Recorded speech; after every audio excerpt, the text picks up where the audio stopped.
Assalamualaikum warahmatullahi wabarakatuh.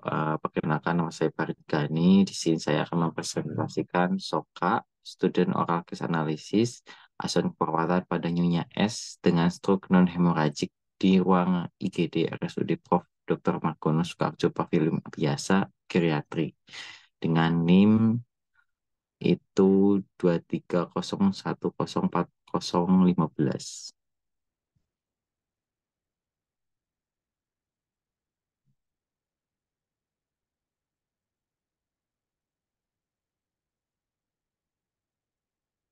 Ya, untuk student oral case-nya sendiri kemarin pada tanggal 12 Februari ya.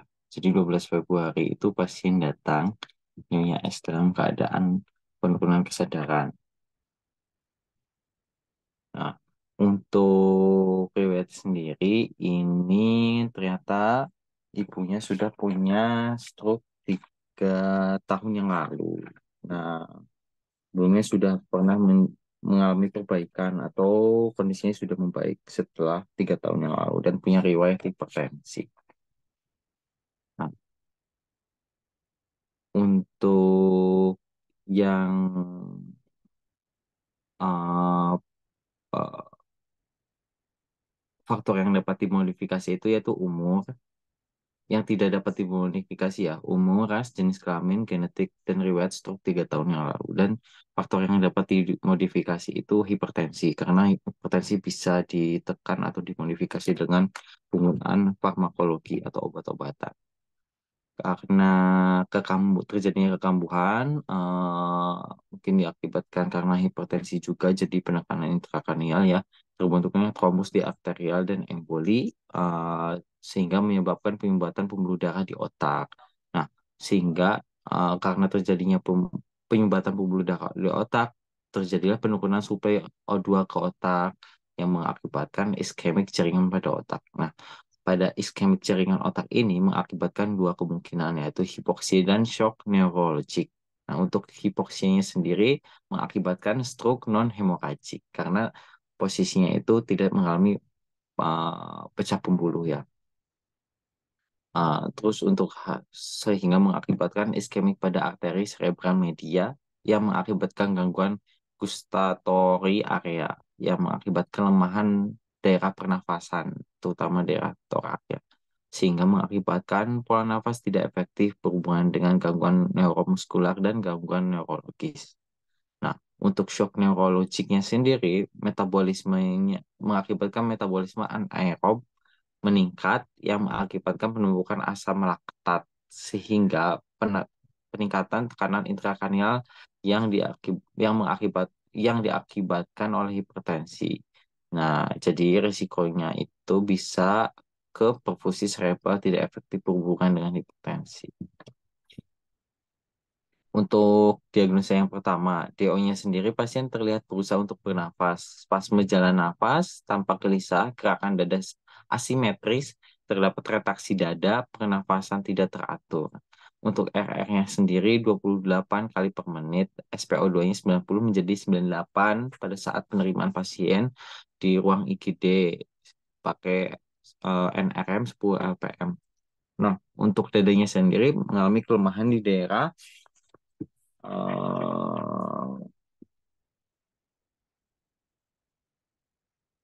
bagian kanan. Jadi tidak asimetrisnya itu di daerah kanannya ya.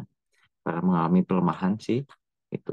Untuk DO yang resiko perfusi cerebral itu tekanan darah itu 215 per 107 mmHg. Terus MAP-nya sendiri itu 142, CRT atau capillary refill time itu lebih dari 2 detik. Kemarin saya coba itu lebih antara 3 sampai 4 detikan.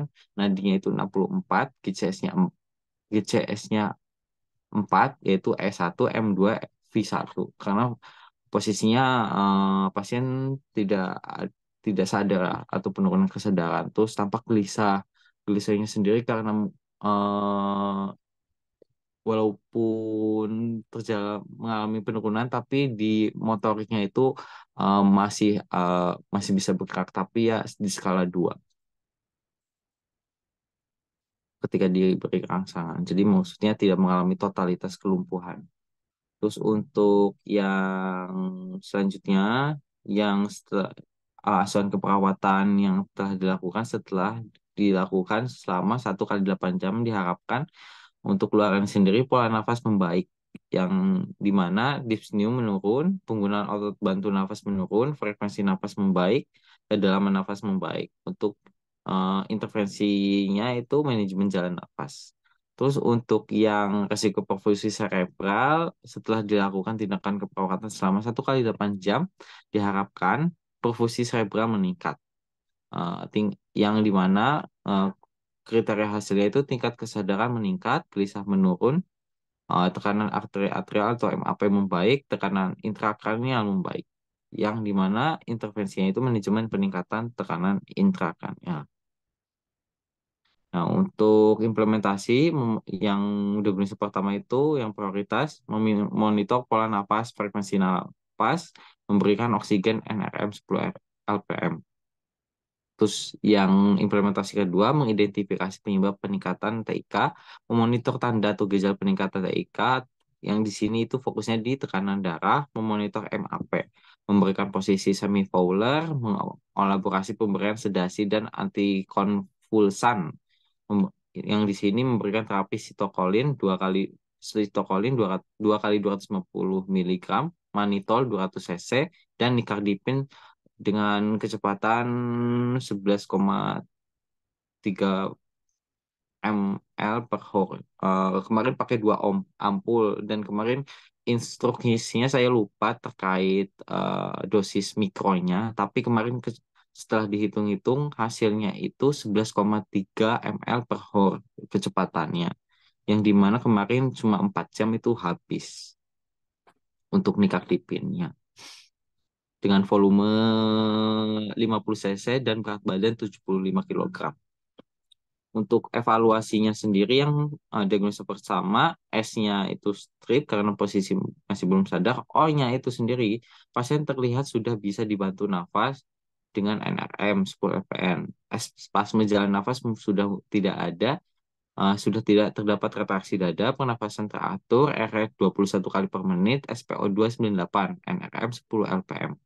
Nah, untuk A-nya sendiri masalah pola nafas terasa sebagian dengan kriteria hasil dyspnea menurun akhirnya 4, penggunaan otot bantu nafas menurun akhir 4, frekuensi nafas membaik akhir 4, kedalaman nafas membaik akhir 4.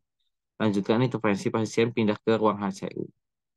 Nah, untuk yang diagnosa kedua itu S-nya strip, O-nya itu pasien terlihat sudah tenang, tekanan darah 81/49 mmHg. Sebenarnya sih kemarin eh,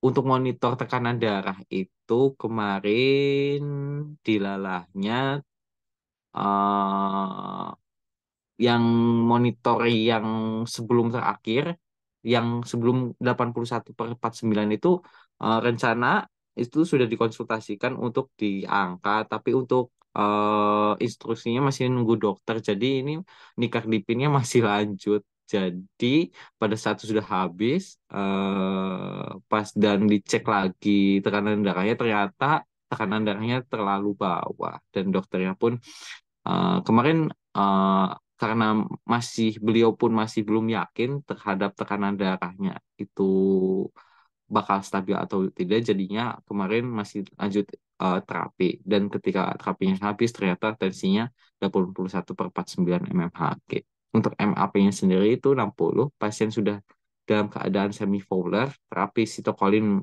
manitol dan nikardipinnya sudah masuk di jam 6, 5, dan 4 jam yang lalu. GCS-nya 5, E1, M3, V1. Di sini untuk E-nya masih 1, M-nya alhamdulillah ada peningkatan 3, V-nya 1 tetap.